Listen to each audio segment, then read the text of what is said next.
Welcome to MedHeads, the weekly show that brings a biopsychosocial focus to issues of the day, along with special guests who will showcase their expertise and enthusiasm about their field of practice. Your host, Dr. Fergal Armstrong. Hello everyone, my name's Fergal Armstrong and once again welcome. Welcome today to this MedHead show wherein we have Anita Fletcher from Standout Medical Careers. Hello again Anita, how are you? Hi, I'm really well, thanks Fergal. Good to see you again, thanks for coming back, that's always a positive. So, thank you. Off air we have discussed the fact that we're quite interested, both of us, in what happens in the interview process, the job interview. Now, I personally dread them, both as an interviewee and also as an interviewer. So I thought that would be really useful today to try and demystify some of the core elements of what has to happen in an interview. So in no particular order of importance, what would you describe as the things to think about even before you've set foot into the room, the night before? What would you think about? Okay, the night before. First of all, I really recommend that people don't leave it till the night before to start preparing for their interview.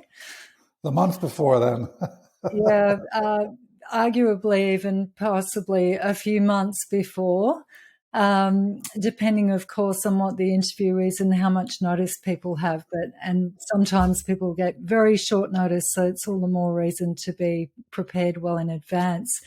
And what I really recommend is that people really have their heads around the job and what's required of them, but also really have their story ready. What do people want to know when they meet someone in the interview?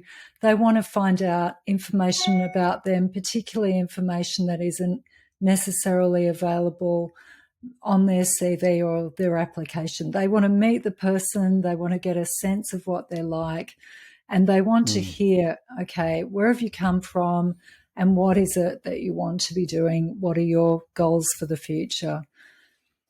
So that's a very interesting point to start off with, because I've read a lot of CVs and I've written a lot of CVs, and one of my personal frustrations is that it's when I've attended interviews, it's obvious that the interviewers haven't read my CV, or at least I think it is. You know, are they asking me questions about my CV because they're just trying to fill space, or have they not read my CV? What do you think about that? Well, I think whilst we hope that people have read the CV, I generally recommend to people to bear in mind that the interview panelists may not have read it or remember everything that's on it. So it's really important for people to bring to the interview the explanation of the points that they really want to highlight from their CV. And if people do remember it, great, and it triggers their memory. So essentially I sort of think, yes, assume that they haven't read it or they don't remember it anymore. So it's your job to convey those. All right. So it's not really inappropriate then, from what I'm hearing, to actually go over parts of your CV as if the interview panel hasn't read your CV. That's perfectly reasonable, isn't it? That's what you're saying. That's exactly right. So just as your CV contains elements of your story, your professional story, certain events, a list of sort of skills and other activities that you've done that prepare you and position you as the best candidate, your interview responses should include reference to those as well. Right. That's often a difficult question. You know, why do you think you're the best person for the job? And, you know, I sometimes think, well, I'm probably not the best. I'm probably good enough for the job. You know, I'm sure that someone might be better than me, but if you actually said that in an interview, how do you think that would go down? Yeah. That's what not to say in an interview, Fergal. You really have to present yourself as the best person. They know that, for starters, they wouldn't have a list of candidates. Everyone who's invited to interview, they know that they've got the skills and the qualifications and the experience that qualify them for that position. So then it's a matter of shortlisting further and further until finally they meet the candidate who they say, well, not only do they have everything that everybody else has got, but they've got more, and we particularly like them. And that's what is the opportunity for interview. You've said the key word, and I've said it, I've heard it said elsewhere, the only point of an interview is to work out if you think you're going to like someone.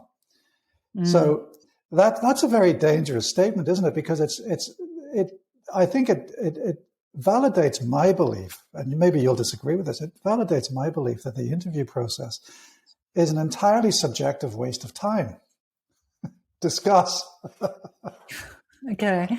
Yes, well, that's where we disagree, actually. I think it's incredibly important. I think, as we mentioned in our last discussion, this is the opportunity for humans to assess each other.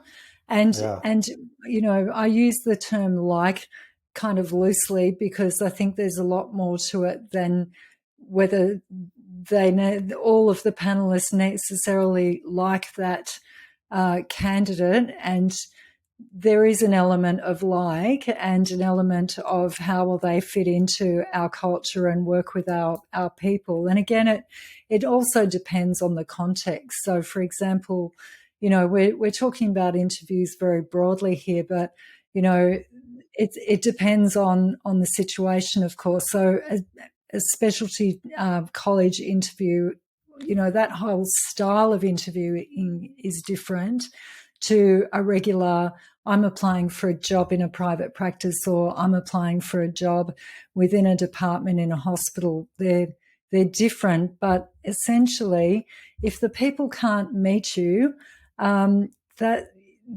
makes it even harder for them to distinguish between other people. So that's why I always say to people to try and go to that interview in person if it is a face-to-face interview. And of course, they've become rarer in recent times.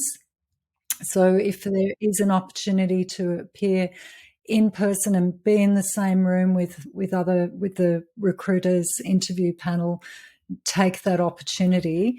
And actually also what you can do in the lead up to the interview is try and go in and meet the team or at least the person, one of the key decision makers. And a lot of consultants do that. They ask if they can go in and meet a few people and have a look around. And that is very much all about, that's an informal interview process really, because that head of department's going to be asking the other team members, well, what did you think?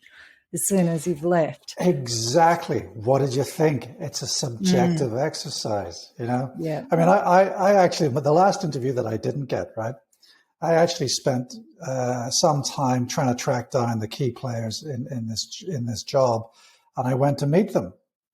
And I thought I got on swimmingly well with them, and I went into the interview full of bravado, thinking, oh, this is in the bag, and I didn't get the job. I was absolutely gutted. So that further reinforced to me the idea that, if you want to go and hobnob with the interviewers beforehand, is that a valid exercise? It is a valid exercise if you're allowed to do it. And, right. There could be any number of reasons why you didn't get that job. They might have thought you were so well qualified and the best person to work with, but they possibly already offered it to someone else. And that's a bit of a minefield as well, that they've already got the person put in their mind and they're going through, they're going through the, the ropes. So what I'm hearing from our discussion so far today is it's really important in your own mind to get the key points of your own biography ready to go. Mm-hmm. And secondly, it's really important to try and actually do a face-to-face and also do some hobnobbing beforehand. That's a fair summary of what we've talked about so far. Yes, so in terms of question types, what other kind of questions that we can expect? How would you classify them? I'd classify them. So there's a very commonly asked question is, tell us about yourself. And some people say, oh, that's an icebreaker. They'll ask that, but it's not a real question. And to me, that is arguably one of the most important questions in the interview. Right. Because if you do that well, if you prepare a really impressive response to that question, you're getting people on side from the first few minutes, and if you get their attention, you're well in front. So that's your opportunity to really impress them in the first, say, 2 minutes. Make that about a 2-minute response often. And that also contains, obviously, some information about your background. So they might ask further background questions as well. And by that I mean, what motivated you to apply for medicine? What motivated you to apply for this role? Why do you want to work with us? Why do you want to pursue this area, this particular specialty? So that's finding out, your background. And then another type of question is the sort of behavioural style interview question, which everyone will be familiar with the words, tell us a time when you did this. Yes. Yeah. So if you are preparing for your interview the night before, you're not going to have many of those examples fresh in your mind. And so that's why, and another reason amongst many other reasons, and that I recommend starting earlier. And actually my advice for the night before is try and relax and switch off and do something else, and don't be cramming last minute about the interview. Relax and get a good night's sleep. And make sure that everything's in place for the next day, that you are going to get to that interview on time. So whatever, they should be the last minute things so that you're feeling relaxed and calm, not, stressing over your script of what you're going to say for each particular question. Right. So, I mean, the dreaded tell us about a time when question, I think that deserves an entirely separate single episode. But you must have sat on thousands of interviews in your background. So just remind us what your background is. So I was working in a number of different businesses and in very sort of operational, time critical roles in, starting out in the broadcast industry. And I have sat on many interviews. I then, went into human resources and I've hired a lot of people. I've interviewed a lot of people. I've sent a lot of CVs. And then through my work as a career coach, working with the AMA and now my own business, I've interviewed many people who've come to me for the practice questions. So one question style that I don't often ask of doctors, because I'm not a doctor, is the clinical questions. And most of the people that come to me don't want help with that anyway. They sort of feel that they've got that covered and they can handle that. So it's quite interesting that the things that they want help with are these other types of questions, because I think often they really fear the dreaded question as well. Yes. Tell us there's about nothing that, everybody fears that dreaded question because there's always the unknown. But you can prepare for that as well by, would you like to hear how? I certainly would. Yes, please. Okay, great. So the way that I think about the dreaded question is know what your dreaded question is. So if you're terrified about somebody asking you, if you could be a particular type of animal, what would it be? Think of an answer for that. Or if I know exactly what I am. Good. What's that? I'm a hybrid of an elephant and a tiger. Okay, excellent. And why? Yeah. Well, they're my favorite animals. But an elephant is methodical, with a good memory, and a tiger can jump from one thing to another and does different things. Okay. And it's solitary. Also, a tiger is quite solitary, used to kind of making decisions on his or her own. Mm-hmm. Good. Yeah. What kind of animal are you? So I take it, Fergal, you've been asked that question before? No, never. That's the first time I've ever been asked that question. But Okay. I've always identified with these animals because I know I've always kind of thought that if I ever was an animal, that's Good. what I would be. Well, see, you're a fantastic interviewee. I tell you what, animal am I? Sorry, go on. Yeah, I was going to say it. I've done some awful interviews in my time. Don't you worry. What animal are you? Well, I think I'm quite interested in birds, and I like the idea of freedom. And again, like you, I like to make my own decisions. I can be a bit solitary, but I also enjoy being a part of a flock.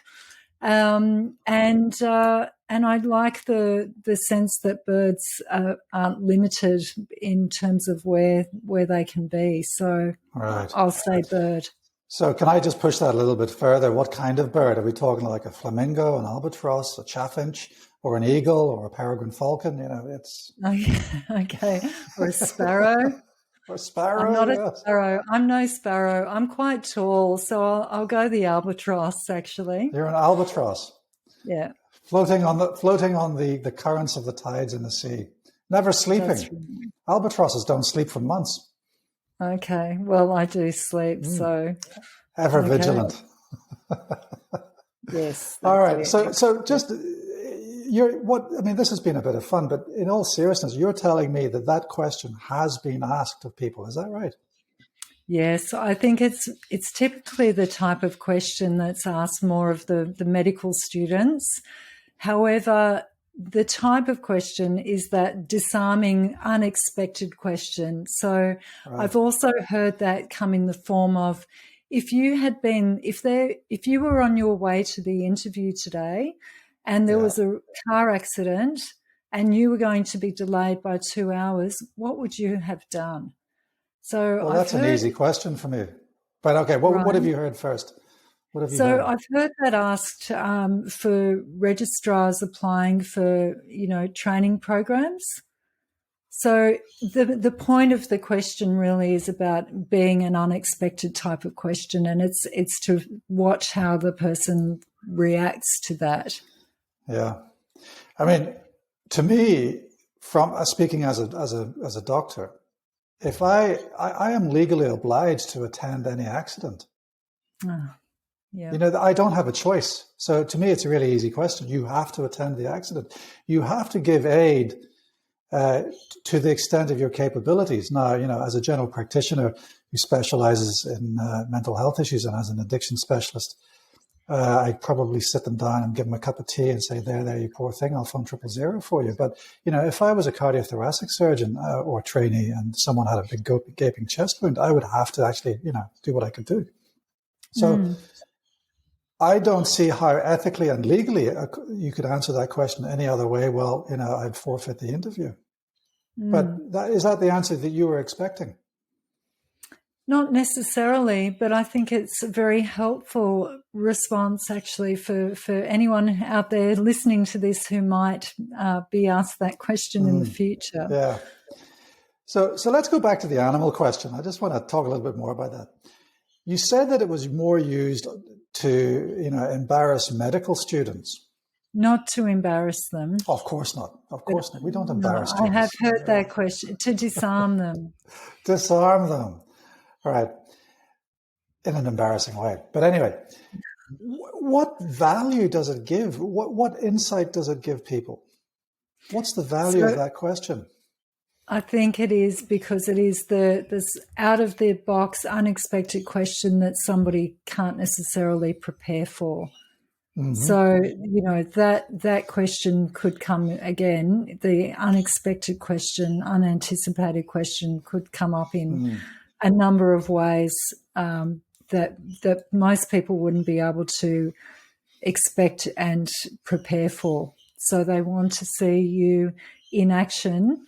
They want to see the candidate's responses to the unexpected and not have to sit through a a series of candidates coming in all day, giving their well-prepared responses. They want to see how someone reacts when the unexpected happens.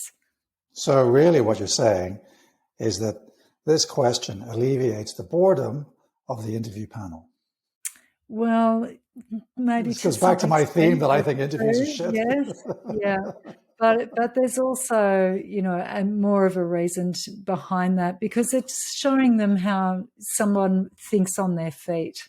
Right, and how calm they can maintain their composure, how calmly they can maintain their composure when they're put under pressure. Because, and some people would really freeze up when they're asked a question that they're not expecting, because so many people suffer from quite serious nervous anxiety when they're going into an interview situation. On that subject, I mean, that's a useful segue into the idea of, do you take anything to relieve your anxiety before an interview? What would you say to that? Well, you're the Dr. Fergal. I would say no, actually. I always go for the glass of water and good night's sleep, preparation and practice beforehand, a deep breath, and as we said before, preparing for the questions, particularly the questions that make you feel quite uncomfortable and you're not sure about. I think that you need to learn how to manage your stress non-pharmaceutically. Otherwise, you'll end up taking too much booze, or you'll have a hangover, or you'll take some Valium, or you'll have some propranolol and you'll faint or something. It's a no-no. You need to learn how to deal with that stress with that medication. That's my medical opinion. Another question I was once asked, this is when I was working in the United Kingdom: how many zebras are there in Australia? Interesting. That was interesting. No, I basically answered that. I mean, to me, that my interpretation of that question was basically, it doesn't really matter what I come up with. But the interviewers wanted to work out if I could make some kind of cognitive estimate, some kind of rationale. So, how many cities are there in Australia that I knew of? And each city has got how many zoos and how many zebras are there in any zoo. So that's how I worked that one out. But that can throw people up. Now, going back to the fact that you've already described your extensive experience in interviewing, and we've already introduced a couple of questions. I'm curious, do you feel able to disclose to us some examples of horrendous mistakes that have been made in response to some of these questions that we've discussed? Okay, well, I think the biggest mistake is people freezing up and not providing a response at all, and letting their nerves overtake them. So when I work with people, I try and coach them to deal with that moment of terror.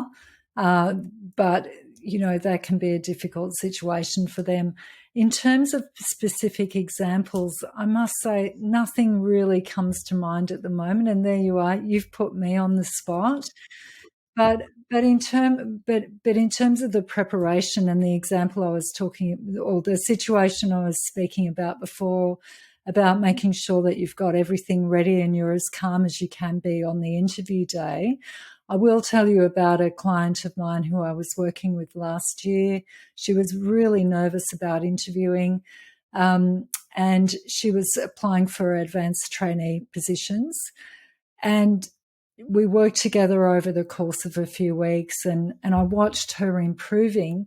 When it came to the interview day, I was quite horrified afterwards when she said to me, I didn't know that I was even going to make it on time, because I spent the morning going over my notes, and then I lost track of the time and realised 10 minutes before the interview was due to start that I hadn't had a shower and changed. And then, so I quickly did that. And then I came in, and you can imagine the tension's building. She's becoming more flustered and panicking. And then she couldn't find the email that contained the link for the meeting. So I was listening to this thinking, you did not do that to yourself. And so she said that she finally found the link, went into the room, and she thought she still had a few minutes, but all of the panelists were there ready to go. And they said, "Oh, it's great you're here because we're running ahead of time. Let's get started. Are you ready?" And somehow she got through it. And she got the position. So she did very well under the circumstances. But this is what I'm trying to say. Don't do that to yourself. Give yourself every chance of success that you possibly can for these important interviews, because, you know, those opportunities might not come around again. In the case of college interviews, you've got one crack every 12 months at this, and you've only got three attempts for some of the training programs. So I don't need to sort of point out how important that is to get right. And then other opportunities come up, you know, and I've worked with some very senior doctors, and they've said to me, well, that position comes around about once every 5 years. So, of course, I'm going to give it everything I've got. Yeah. So prepare, get your biography right, get your presentation of who you are, understand your motivation, and be able to answer that question, why do you want this job? And be prepared for the unexpected. We've run out of time, sadly, Anita, once again, but I'd love to chat to you again about some of the really horrific questions, the behavioral questions that doctors really don't like answering. So I look forward to being able to chat with you about that in the near future. But for today, thank you very much for your time. Sure. Thank you. That's all for today's MedHeads. Thanks for watching, and we'll see you next time.